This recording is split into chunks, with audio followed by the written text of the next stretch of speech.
Good afternoon. I want to start by thanking, first of all of the teachers that are here today. Thank you all for your work. But one in particular that I see standing right down here was my teacher at New Braunfels Canyon High School and inspired me to a career of public service. Thank you, Ms. Sennett. Thank you.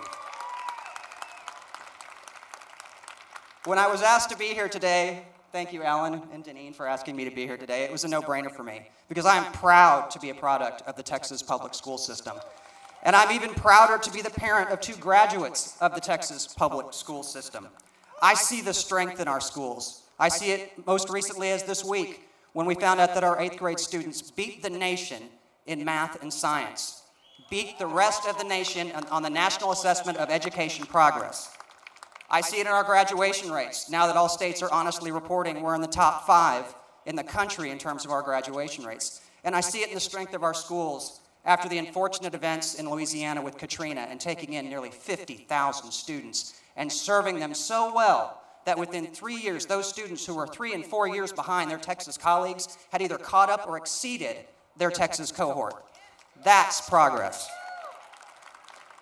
Now, I talk about testing at the Midwinter Conference, and the media sometimes gets this wrong.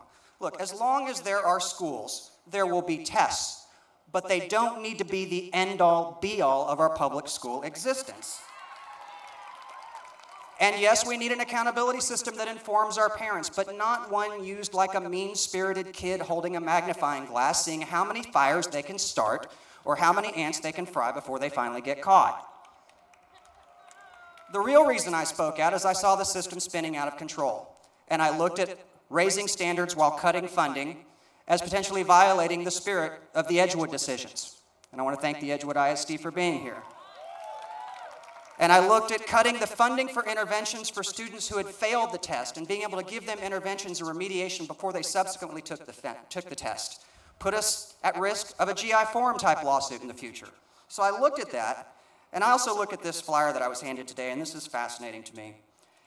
By 2015, $1.2 billion of our dollars will be shipped over to the United Kingdom to a company to administer the state assessment. That's a $90 million contract a year that is influencing the totality of our public schools. Now, some of you may look at that and see that as the tail wagging the dog a little bit, wouldn't you? I don't. I look at it as the flea at the end of the tail of the dog trying to wag the dog.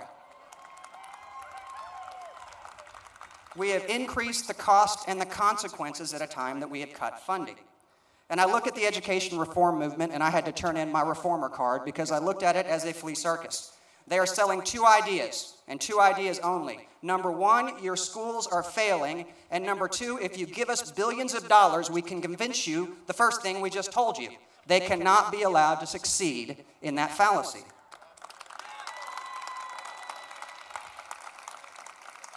But as I said, I see strength. The public school community is 600,000 strong. They can't beat you, and they know it. They have to try to overcome you. But you are united now. I used to say this all the time. Sometimes you can make the teachers mad, and sometimes you can make the administrators mad. You can't make them all mad at the same time, and you certainly cannot add to that our parents and the moms across the state who are rallying around reforms of this assessment system. So what do we want? I want the same thing for all Texas children that I wanted for my own kids. A strong school with solid academics, but where they could learn and explore and be involved in the fine arts and be involved in career and technology. That is what we want for our kids. We cannot settle for anything less. Thank you all very much.